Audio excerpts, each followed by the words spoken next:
And in 3, 2, 1, welcome, ladies and gentlemen, to episode 44 of the Prehistoric Podcast. As always, I'm Fran with the Nation. I'm Andrew Sorsdahl.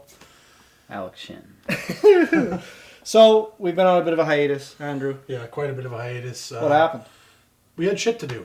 We had lots of shit to do. We did, actually. We're not going to bore you more with... And one of those shits to do?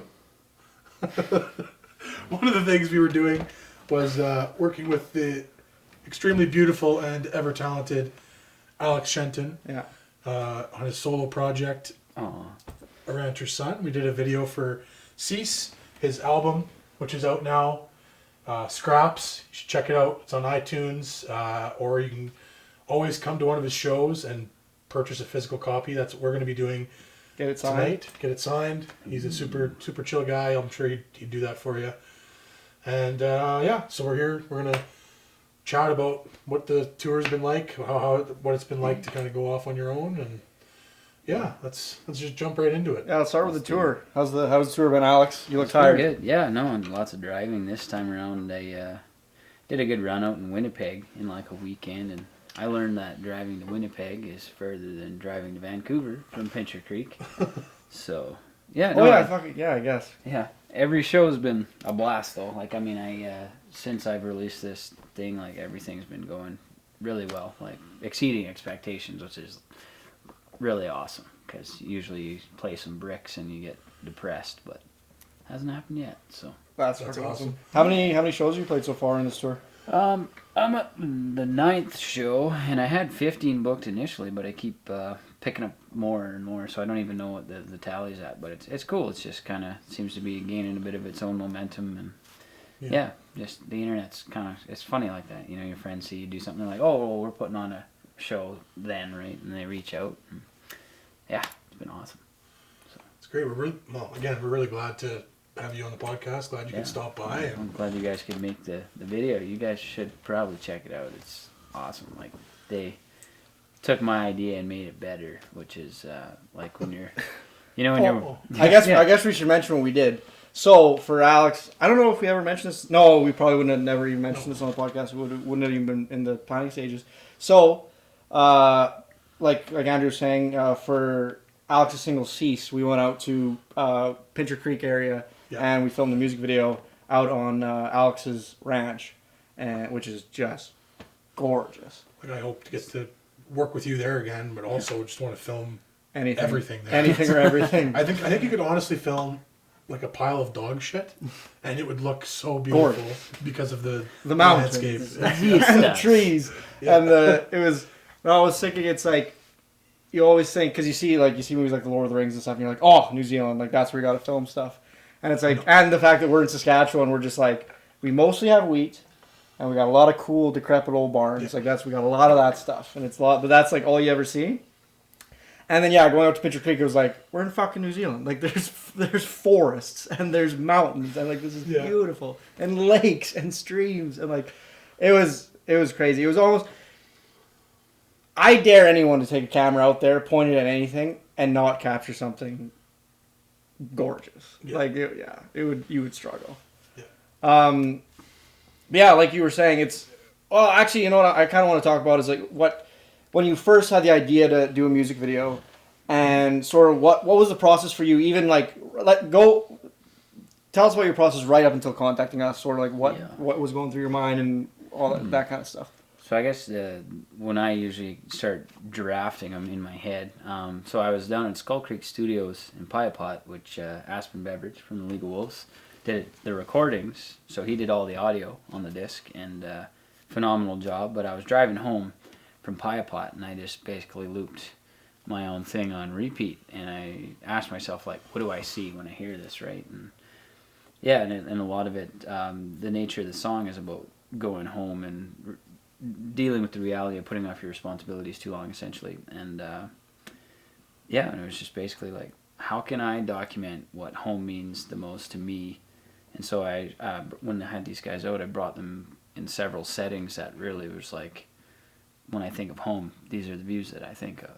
You know what I mean? And they stitched it all together because I didn't really have a cohesive idea, but I knew what I wanted it to look like, and so they just breathed life into kind of the bones that I had laid out. So.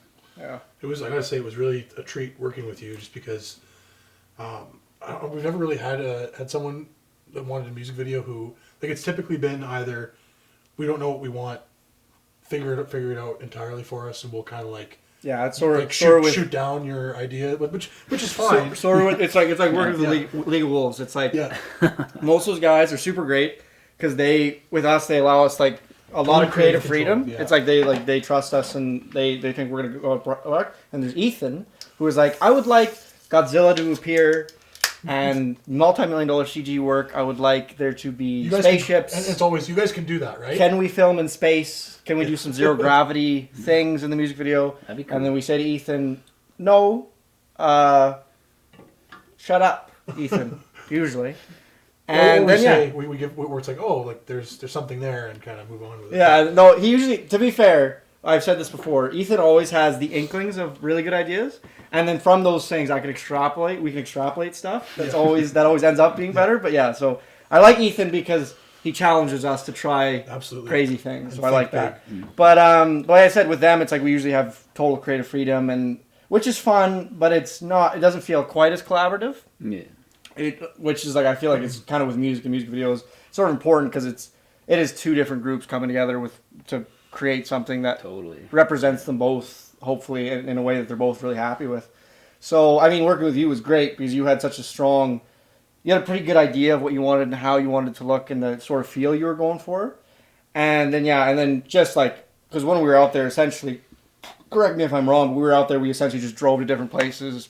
We were like, hey, this might be cool if we did this. And then we tried a bunch of things and that was kind of the process, which was super awesome. And it was really collaborative, which was a nice change of pace for us. Absolutely. And you had an idea of how film production actually works, and you understood kind of how editing works with film, which was helpful because we have worked with people too who have no idea how film works, and then they'll say things like, "So what do you guys call it? You post and you cut the stuff, like you cut things." It's like, it's like I don't.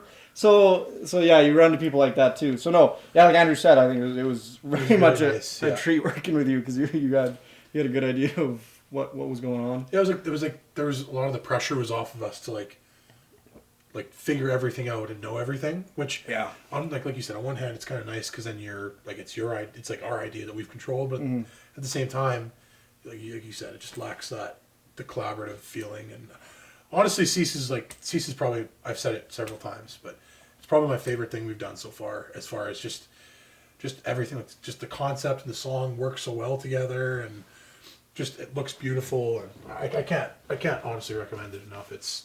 And I think like building on what you guys have just said, like it's not even just our minds, right? Like even when I took the song in the very beginning to Aspen, it was it was still the idea was there, right? But like he brought out so much of that song in his production. Like one of his suggestions was to have his brother Ben play the fiddle lead. You know what I mean? And it just gives it that bit of epic that it's not in your face, and the trumpet too. Like that was actually Grieg's idea. So he played it too. Yeah. Like Juice played the trumpet in that recording, right? And I always forget how talented that kid is. Like, you know what I mean? Those fucking kids are ridiculous.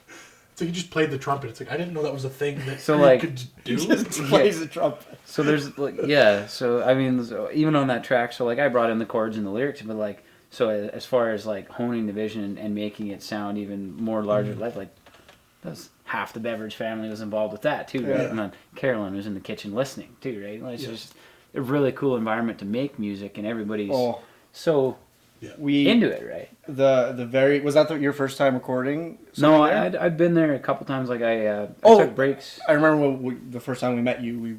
We was filming that Will Ardell music video. There. So no doubt. Yeah, totally forgot about that. But I was just gonna mention the first music video we ever did. We shot at Pie Pot at the school and at the tavern there. And the Sand Rock or whatever. Oh yeah, so that was for League of Wolves song Runaway. Yeah.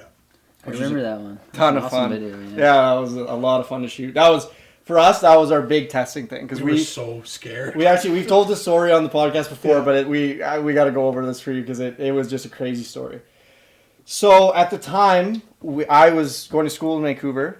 Andrew was still in Ontario, and Brad was in Saskatchewan. And we had filmed one live concert together randomly. It was a super random thing, and we had essentially just talked. We had met, and we were like, "Hey, we filmed this thing. We had a lot of fun together. Like, let's start a film production company." And we said, "Okay." Yeah. So we all agreed, and we were like, "Okay." So from that moment, essentially all our correspondence was Ontario, Vancouver, Saskatchewan, 3 guys being like, "We're starting a company. We're not near each other or anything." And so then Brad, who was good friends with the League of Wolves, he set this music video up for us, and he's like, "Okay, we're gonna figure this out. We're gonna fly you guys out." Yeah. We were there for a week, like maybe. So first of all, we had at this point we only had one camera and one lens. That was all we had. Yeah, we had no equipment. And they had to build an airport. Francois and I flew into Calgary the same day around the same time. Yeah. We met in Calgary. Brad came and picked us up all the way from Saskatoon. Picked us up. We rented all the equipment. Like, maxed out my credit card. Literally, like, I had to call my bank and be like, just let, it's just a deposit. Please. Yes, please. So it was like, I don't know, it was like you basically have to buy all the equipment and then they give you the money back when you return it because it's like, it was literally like, it was like 10 grand. Yeah, it was 10 grand on my credit essentially, card. Yeah, you have to just to buy the equipment. And then, you get the money, most of the money back when you return it. So we did that. Somehow, like, just it all goes off without a hitch. We get to Pie Pod on time. We do our location scouting, and then Francois and I are both like, we both kind of know what we're doing. We've been on sets before, but it's like this is the first thing we're actually fully in control of that actually kind of matters. Yeah, for me because I was at school, right? So everything it was me and a whole bunch of other people who are pretty good at what they do at school. So it's like I didn't have to really worry about stuff. It's like that guy's gonna do that. That guy's gonna do that. I'm just gonna sit here and watch and like learn and stuff. So this is the first time that it was like, "Hey, motherfucker, you need to perform here. Like, you need to do stuff. Here's the keys." Yeah, it's like no one's here to hold your hand. No one's here. Like, you guys need to perform. So it was terrifying, but like it was absolutely the kick I needed as a creative person. And anyways, so like Andrew said, went off without a hitch. Filmed, started getting great footage, and we put that music video together, and we were just super proud of what we were able to come up with this like.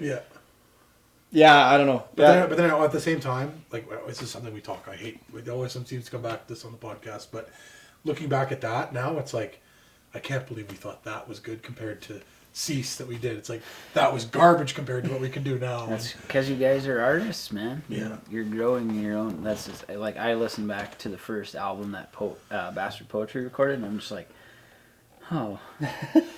That was an okay take, you know what I mean? And especially, like, I find vocal performance that way. Yeah. Like, you just grow so much in a year because you're so consumed by it, right? Right, right. So, like, when you zoom out and you look at, like, your portfolio or your back catalog or whatever, it's like, thank God I'm getting better, you know? Yeah. It's funny that you say vocal performance because, like, you just saying that, I don't know why, it kind of spurred this... One big thing in the industry, well, obviously, actors. In the film industry, actors are a big thing. So I was thinking about voice acting, and, like, that's almost comparable to, like, the vocals in a track. It's like very much, it's like you're putting on, I don't know if performance is the right word, but it's like you're trying to convey certain emotions at certain points, which is acting. Yeah. I mean, to a certain extent, it's acting. And so that is kind of I've never, ever really thought about that as a comparison, but... That's interesting, and I guess later on you watch that same thing and you're like, man, it's like, did I really give it my all right there? Did I put that on the internet? But no, and then it's cool because you know if you're getting that feeling, that means you're growing, and that's the most important thing, right? Absolutely. I'm with you with that 100%. Because these two industries, music and film, you could never stop. You can never stagnate. Getting better. Like, you can always get better, which is that's why I think I love this industry. It's not like, I'm trying to think of like an office job where it's like you can only file paperwork so well. So good. And then it's like you can only become so efficient, and then it's just like you're too efficient. We're laying you off. Exactly. I was gonna say, this is your first solo project, yes? Yeah. So what's that like? I was gonna say working solo as opposed to working with a band, and it was a huge trip, like, because I guess I didn't explain. I used to front a rock band called Bastard Poetry that was based out of Saskatoon, and I moved home to help take over the family agriculture business, and then there was a lull in there, like last winter when the band stopped, and I wasn't doing the solo stuff yet.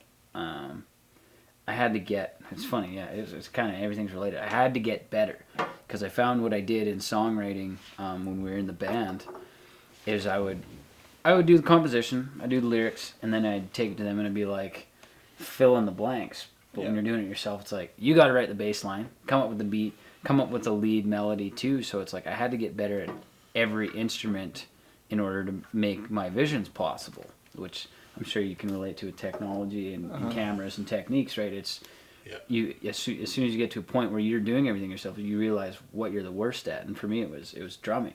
And I was like, man, like I am no good at drumming. So I started working on hand drumming rudiments and stuff, and then that led me, into better bass playing. And it's just becoming more well-rounded and still focusing on creating the vision, but just having the proper tools to do so instead of just getting help, you know what I mean? Mm-hmm. So, which then I ended up doing anyways because I had some really talented musician friends I wanted to feature on the album.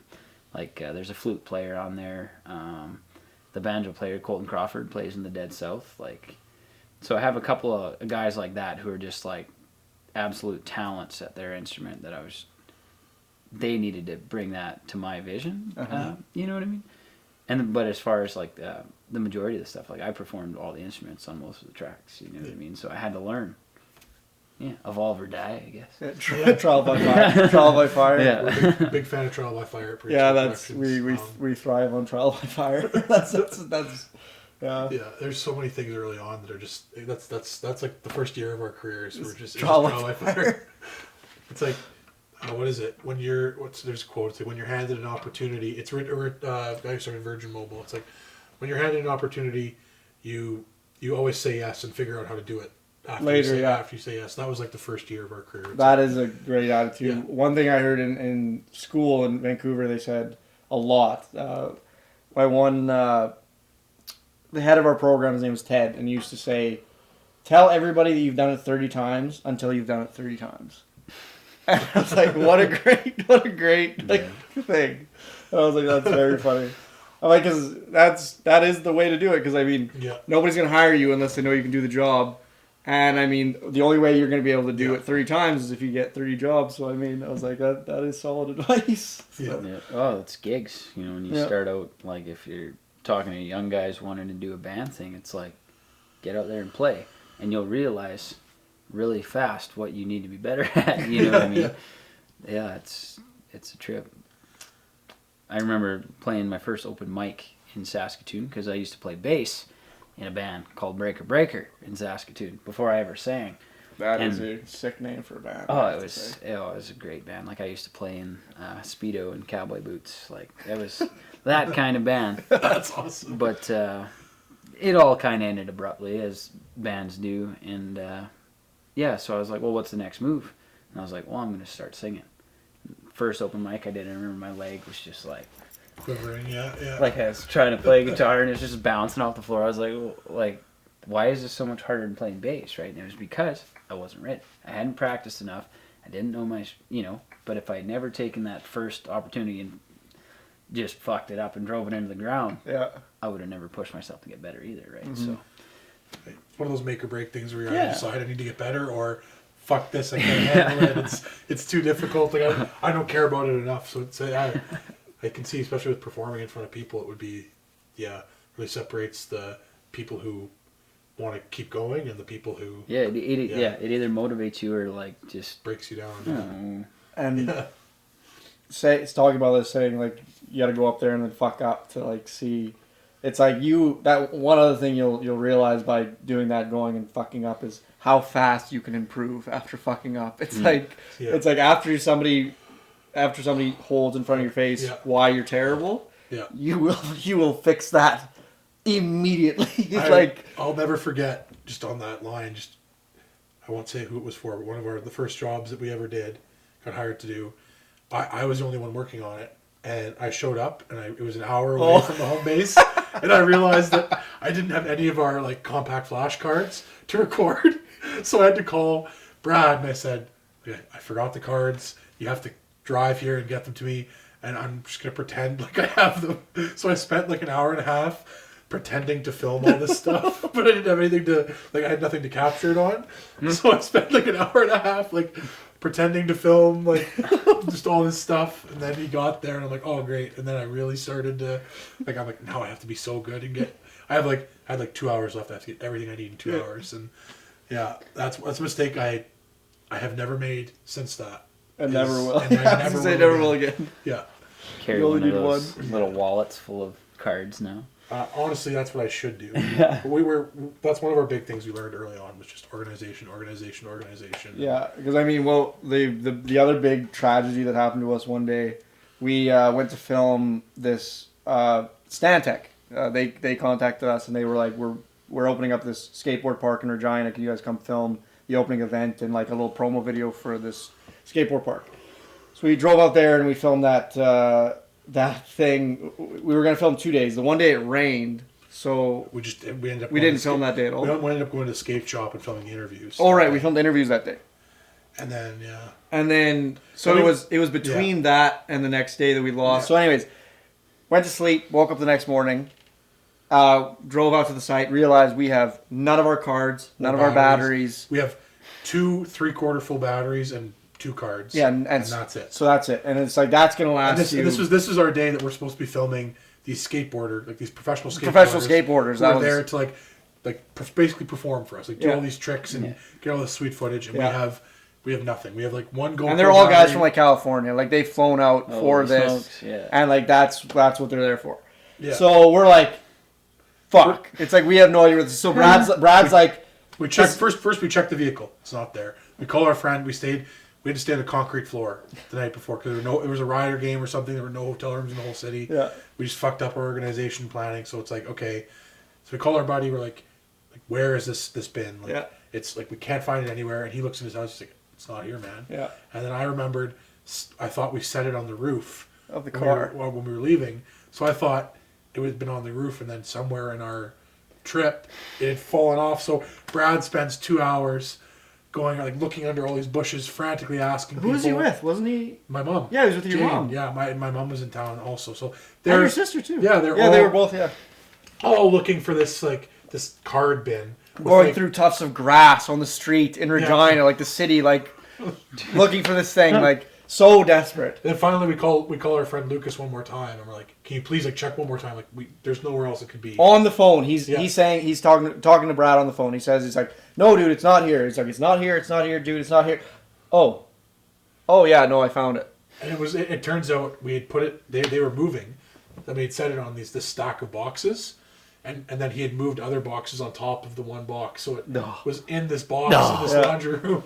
So anyways, and it was but it was the greatest. Like the timing worked out. Yeah. The timing worked out so amazing because we thought, because right when that happened, we had run out of batteries and run out of card space. Like we were like, we're done now, and we still have to film for another 3 hours. So this is make or break now. So it's like either we're all gonna have mental breakdown, and it's like this was just a total botch job, and we really fucked up. But then luckily, Brad called his buddy, and then he was like, got the card. So we were like, we just need a half an hour break. And then got them, filmed the rest of the day. It was totally fine. My wrists are tired. But, my wrists are tired. But it was, so that was one of those days, it was like, this will never happen again. Like, we will not allow this to happen again. Yeah. I think everybody who does, like, kind of an entrepreneur endeavor finds that, like, organization is, like, key, right? The same thing when we were doing the touring thing and across Canada, and we used to use like the in-ear monitors on stage, and the one day like one of the members of the band left them behind, right? And so that really, and since we were providing our own backline, we didn't bring real monitors with us, right? And it's like, so we lost that one thing, and then all of a sudden like we need to find a solution. So then we had to rent full monitors to cover his, and then you know what I mean? So it throws the whole system on, and then we're doing 2 mixes, and it was just like, so we just made sure there's always a home for everything, right? And our drummer Jim used to just have like the Tetris and the trailer like military like, right? Because then when you're loading it, whether or not everything's there, right? Mm-hmm. And speaking of like organization and planning, I guess. Franny. Franning, exactly. Hey. Fran's usually the one who does that stuff. No, I don't Fran. Other people Fran me. Yes. That doesn't work in that context. No, it doesn't. So anyways, no, what I wanted to mention was the one thing I appreciated about you was one thing I've noticed a lot with being in the video industry is a question you get asked a lot is like, what do I use this video for? Or it's like, what we go pitch and we say, hey, video's the way to go. It's like that's the best way to like show somebody what you're about or whatever. It's the fastest way to get an idea of what a company's about and get traffic. It's just a good way for visuals are just the best way. But people will be like, so they're convinced on that, but then they're like, oh, well, what do I do with this video once I have it? And it seems like a lot of people have problems with that. And one thing I've noticed in the music industry now with doing a lot of these music videos is how poor planning can be on the back end with a music video. It's like all this planning, all this work goes into making a music video, and it's a big project, and it costs money, and it's like it costs time. It's like it's a big endeavor to do one of these music videos, and then when you finish and everybody's really proud of it and they're really psyched with it, nothing is worse than when a band or a musician gets the music video and then they squander the opportunity. You kind of like capitalize and the window's on it. So small. Yeah, too, that's right? the thing. Because it becomes old news so fast. Really fast. The way that we just scroll past. Yeah. So we've run into people where it was literally it's like your album's releasing and you got a single or you got an album releasing, and the music video releasing. It's like and then they just don't. None of that stuff lines up, or they mess up. Oh, yeah. They don't. The one thing that you did that I was so thankful for because like not so many people don't do it is and it's not expensive. It's like when we released a music video, you shared it, you boosted the post. Yeah. It's not a horribly expensive thing to do to boost a post on Facebook, but it helps so much. Oh, and like the way here's some inner nerdiness, but no, like the targeting is so specific on Facebook, and that's why it's such a successful corporation. Like I could pick people who like tattoos, black jeans, blonde hair, narrow your demographic down. Yeah. And like it's amazing how much information people actually provide about themselves. And what I did is I targeted markets prior to playing your shows. You would boost a post to that geographic area, right? Mm-hmm. So when I was going to Winnipeg, you target the people in Winnipeg because that'll bring people to your shows, which essentially gives you more revenue, right? Because more people attend, more people buy in person, right? Like as a musician, you have to. How can you get people to shows? That is the point of all your online presence at an independent level. Mm-hmm. Like digital sales are fairly negligible to any independent, But if you can use your cool online media that you guys provided to drive people to the shows, that's where you're going to make a sale because exactly. They're going to hear you. They're going to hear, oh, this is fucking awesome. I want to buy this CD or T-shirts or. Well, and you get to talk to the person at an independent level, right? Like so, like tonight at the Burning Beard, there's no security, there's no fence, it's nothing crazy. It's like literally, I could hopefully get to meet everybody that's there, or like at least get a chance to talk to anybody who does want to talk about a song, and that's what I found the coolest thing about being a singer-songwriter is when someone comes up to me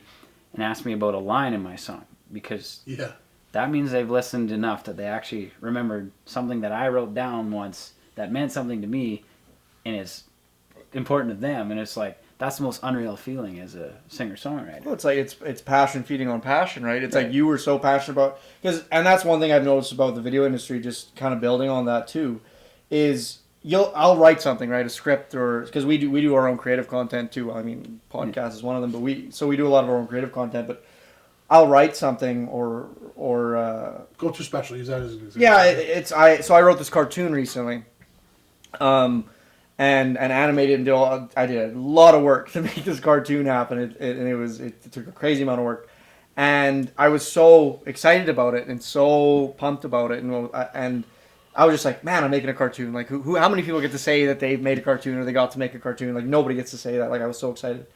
And I got to do it with my friends, and I got to do it, like, it was all, I was in control of it all. So it was like, this is exactly what I wanted. And anyway, so I made it. And then I showed it to a few people, and some people really enjoyed it, and some people were kind of lukewarm or whatever. And then I released it, and a lot of people loved it, and then some people didn't like it or were lukewarm about it.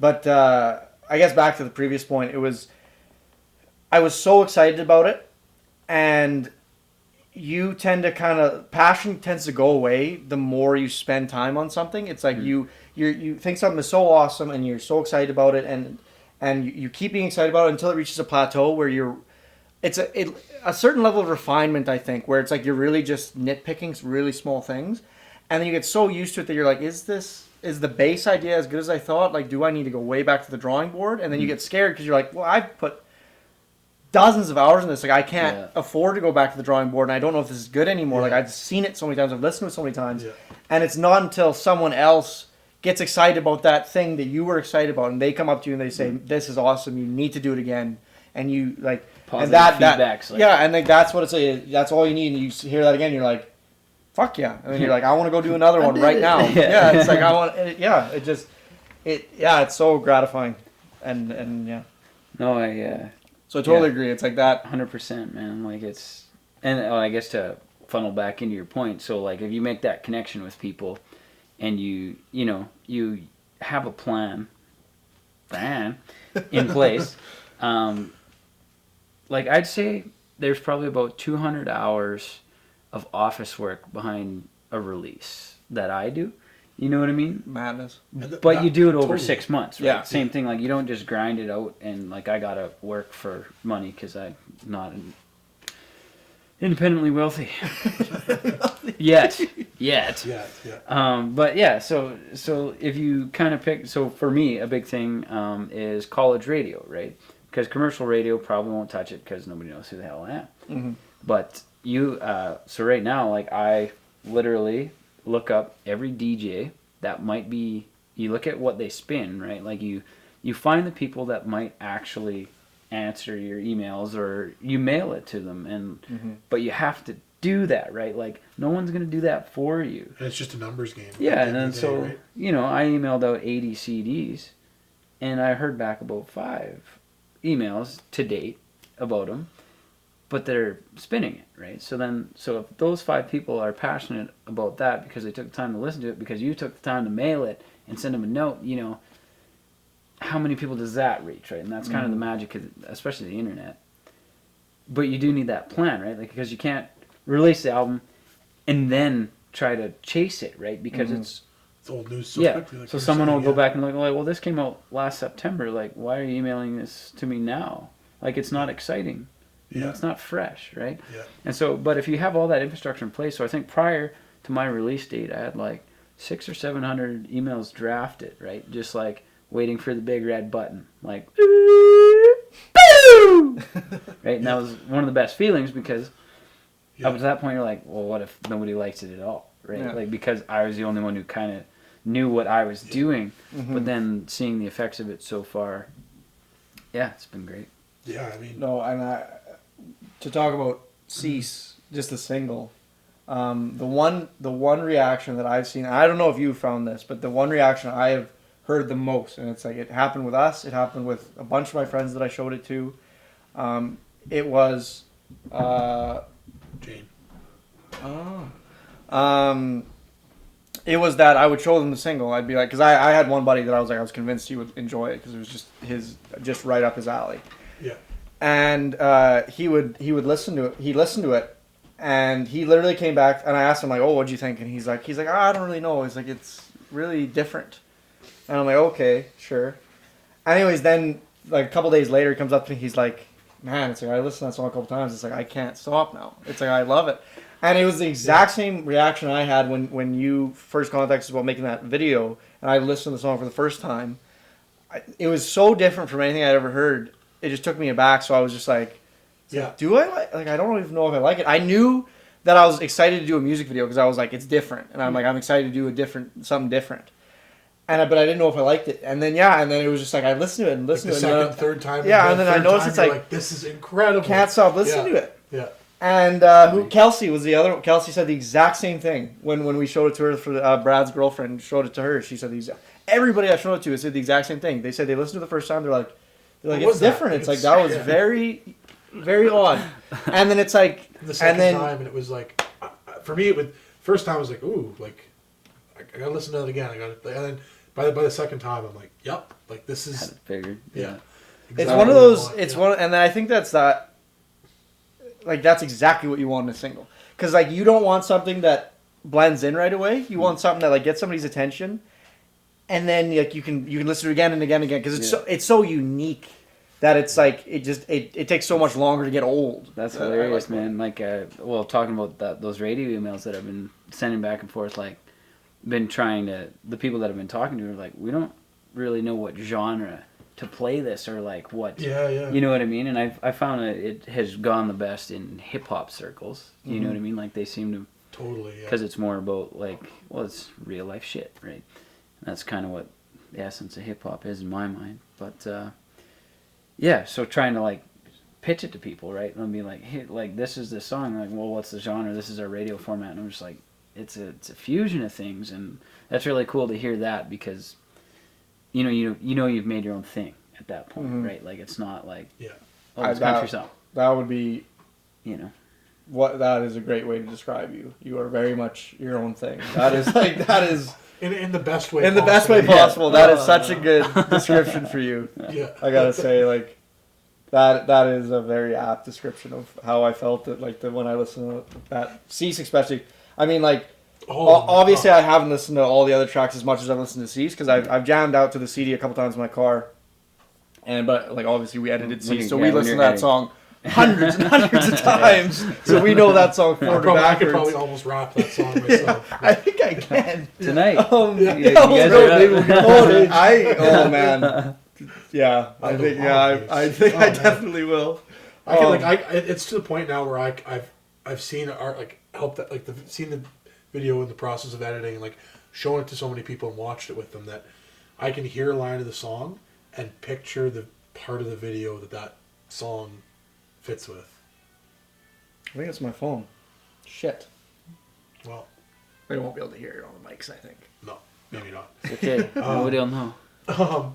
I think people would be also interested to know, like, how did you go from, like, fronting this rock band to doing a solo hip hop? Like, it's such a cool departure from what you were originally doing, and like, have you always been into hip hop music and that kind of just?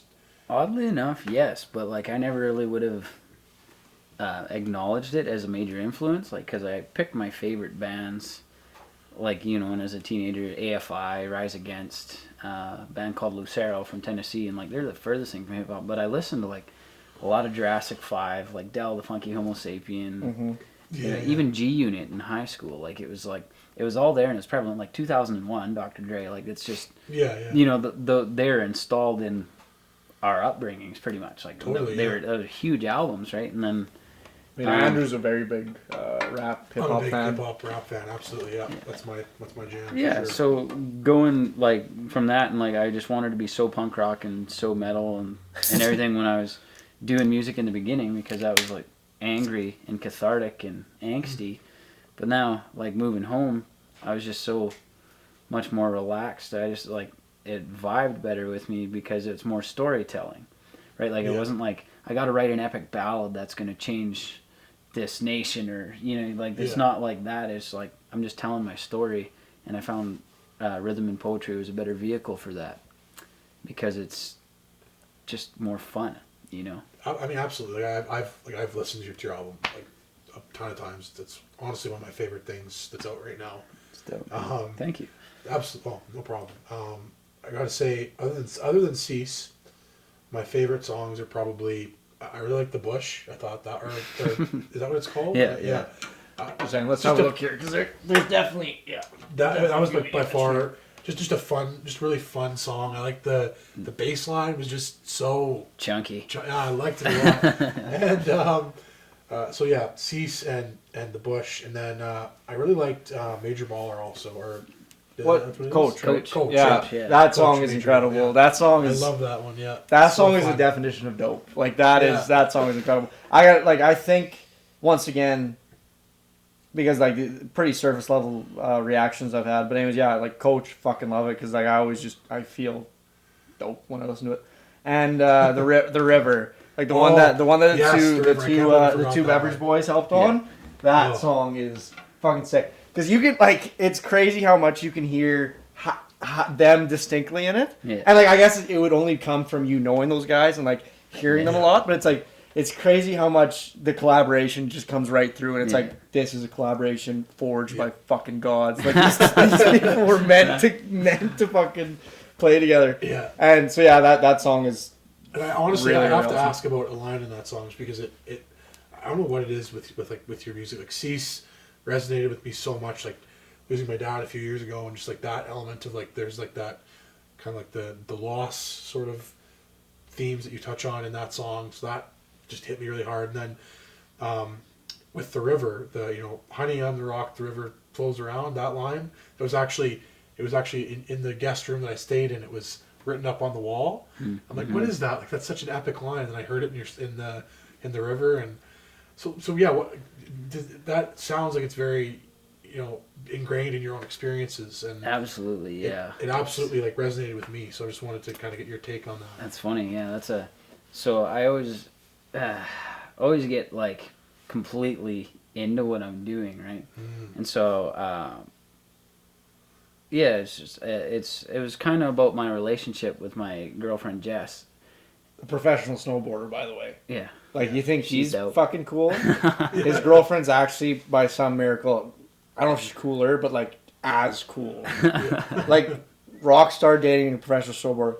Fuck that shit. Power couple right there. Fuck that shit. Yeah, she's pretty awesome. I can't even do one of those things, and they both that. Whatever. Keep talking. Jesus but Christ. so we're going through some rockier times because I'd get doing something and I wouldn't phone, right? And I'd just try to explain to her everything's cool and everything's all right, but I'm just almost obsessed with what I'm doing, and especially in the songwriting process, and then sometimes when you're touring, this morning, I was at the breakfast show in Regina, and then I was at the Lawyer in Saskatoon, and now I'm here, and then there's a show tonight, right? It's when did I have time to call, right? And it's kind of I do really I'm giving it 100%, but I'm also there's a side of me where I just need to be the rock that the river flows around, because the madness will always be happening, right? Mm-hmm. Yeah. And I'll always be there, and that's kind of the premise. And I remember we had just, not necessarily a fight, but we were having a conversation about it, and then I wrote a song that night, and I wrote that on the wall because I was mad, and I was planning on re-drywaling that room, but I just haven't gotten around to it yet. So it was awesome. Man, I hope you've told her this story, because she'll hear it. She would absolutely dig that. No, she might. Because I'm not quite that extreme, but it's almost something I want to get tattooed on me, that. That's how much that line resonated with me, just with what we do, and how the nature of you almost have to to reach that level of excellence. You almost have to have that obsessive nature, and take it in stride. Also, yeah, that just resonated with me so much. Going back to what you said before, when do I have time to call? Maybe in the hour that you slotted to do a podcast. Yeah. You fucking son of a bitch. Yeah, my bad. Sorry, Jess. Yeah. Sorry, Call you Jess. later. Sorry, Jess. We didn't know. We're sorry. Yeah, he knew. I didn't know. How am I supposed to know? Frick, what was the last thing you said? Just how much that those two songs off the album just really resonated with me. You're talking about the obsessive nature and being a rock and just being yeah. Well, and you do because if you're reactive to everything, and I'm not saying not feeling emotion, but if you are reactive to everything, it's just such a drain on your energy. Yeah. You know what I mean? But if you just take things as they come and let things flow around you, and what stays, it's so much better for your headspace. You know what I mean? Totally. To be able to let things go and I'm actually just recently what you're saying is resonating with me really hard right now, because this is gonna be interesting. Oh God, what's coming out? Never know what this kid's thinking. So recently, we've had a lot of jobs the last 2 months. We've been very busy, and like we said, that's why we haven't been doing fucking podcasts. So shut up. We're sorry, Dallas. Shut up. Anyways, But one job we had recently was we essentially filmed a seminar for FAS awareness. Yeah, fetal alcohol syndrome. Fetal alcohol syndrome awareness. It was so. Well, you filmed it. I had. Well, so that therein lies my story. So so the event was essentially fetal alcohol syndrome. It's very a lot of misinformation going around, a lot of stigmas surrounding that topic, so these three people who are running this event, they wrote a book because they've all been personally affected by FAS. Whether they, excuse me, Jesus, we're talking about FAS while drinking beer. Good. They've been personally affected by it. Whether they suffer from it, and I shouldn't say suffer. They actually said very specifically that they live with it. Whether they live with it, or whether they know someone who lives with it. And so yeah, they put on this event. They wrote a book that kind of like teaches about it, and they have the seminar. So they asked us, could you guys come down? We're releasing this book tonight, and we're giving a seminar. So could you film our seminar so that people who can't make it can watch it online? So it was coming up, and very much in there's three of us, and in the way we kind of work, I'm always I sleep all day, and it's like you wake me up and you go and I perform. Like that's my thing, and I will do my best, and I will give you some. I will give you gold, and I will do my best absolutely every time. If you wake me up, might be a bit cranky, very cranky, but might be. I am very cranky, but like wake me up. Give me a camera, and I will do my best to give you the best thing I can, and I will go home, and I have a very good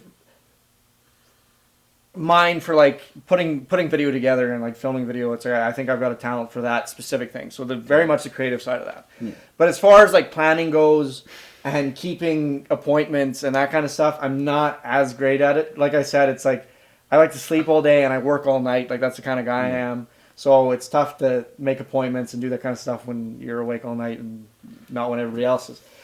So for this event, we'd scheduled it and it was good to go, and Andrew and I were supposed to go film it, and I think Brad was actually he was going to come up dependent on harvest. He's harvesting, so he's helping a friend down in our hometown harvest, and he was going to come up depending on weather and stuff.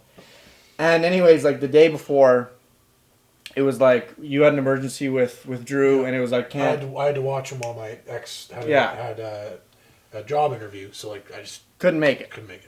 And so I was sitting there, and I'm like, shit, like you're solo. Like not even solo. It was just like I have no idea. Like I haven't even talked to Brad about this event, so it's like I don't know what they're expecting really.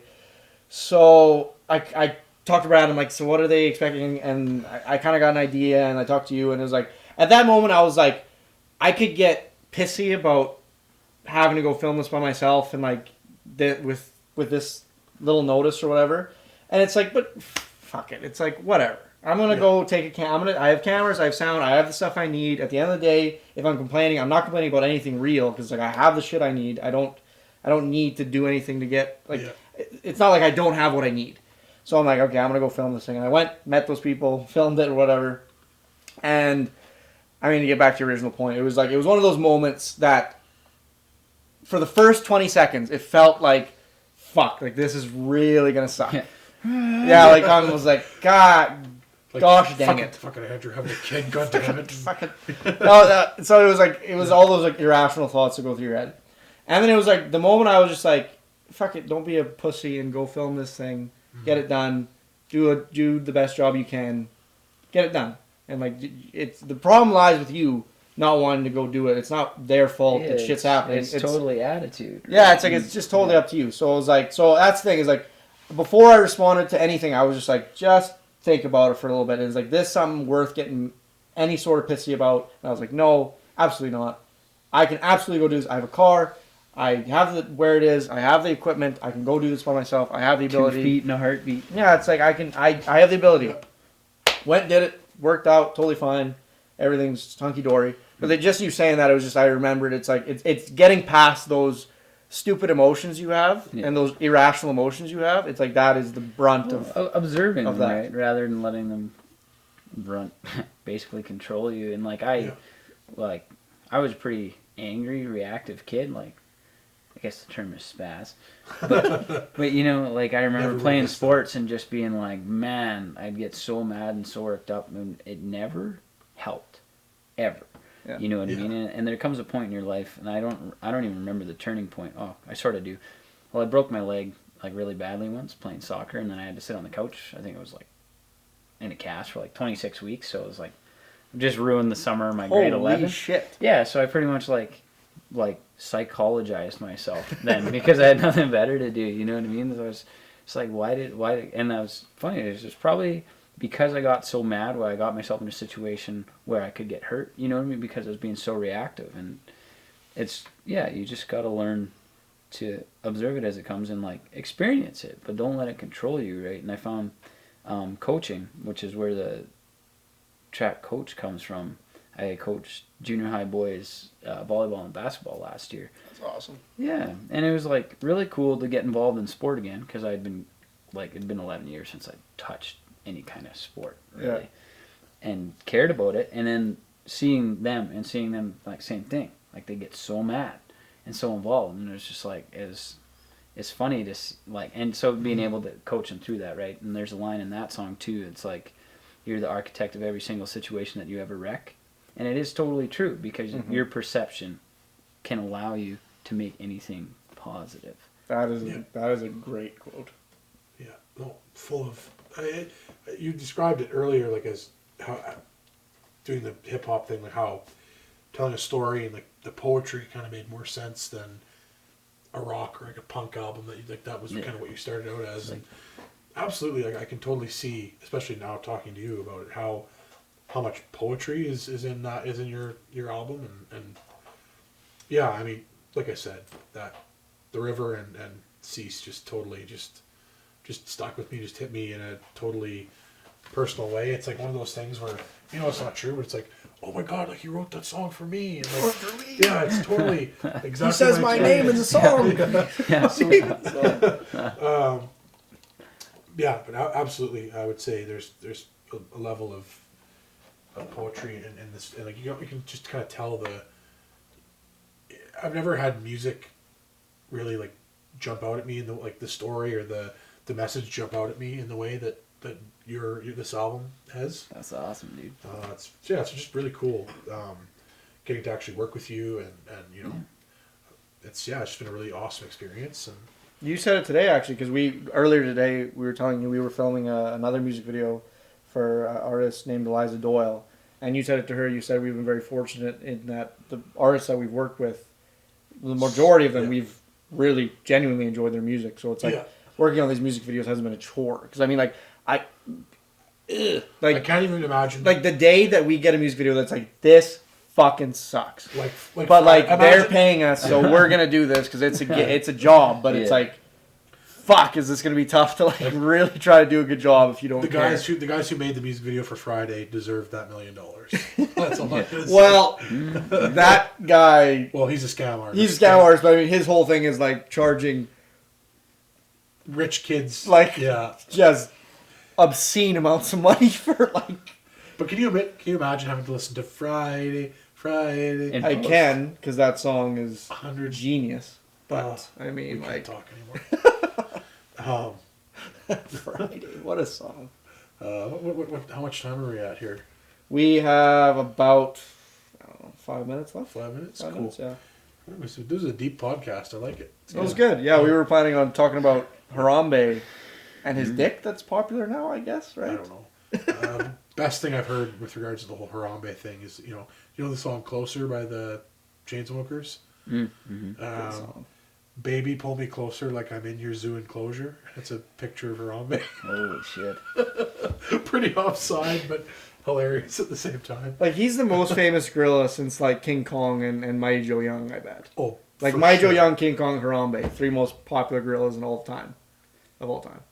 I'd say you're probably right about that. Yeah. I mean, does King Kong... I don't know any more famous Just Curious George count as a... gorilla? He's a chimp. He's a chimp. He's a chimp. He's a monkey. He's a monkey. No, he's not a monkey. He doesn't have a tail. Did the gorillas in Congo have a name? No. They probably did. But that is a piece of history that everyone wants to forget. That was a bad movie, yeah. The director's so fucking talented. Why did he do that stupid? Who? No, it wasn't. Sorry, not the director. The writer, the guy who wrote the book Congo, was the same guy who wrote fucking Jurassic Park. It's like, how do you go from writing Jurassic Park to writing Congo? Yeah. Because that's the thing. Everybody said it's like. Well, I haven't personally read the book Congo, but from what I've heard, everybody said it is just a terrible book. I've never read the book, no. No, I don't know anything about that. And the only reason the Congo got made was because Jurassic Park got made based on the book, so they're like, we need to fucking make movies based on this guy's books, so they made Congo. You're like, It was just a maybe flaw. we should have read it before we made the movie. There's a scene where there's a monkey or a gorilla on a plane, and he's like asking, oh, that movie's so terrible. Actually, did you ever see Pterodactyl? I don't know if I've seen that one. No. Look it up sometime. Coolio is the main actor. Is it? Oh, really? That I need to see. And that. the movie's called Pterodactyl. I'll just let you go from there. Is it like pretty recent when it came out?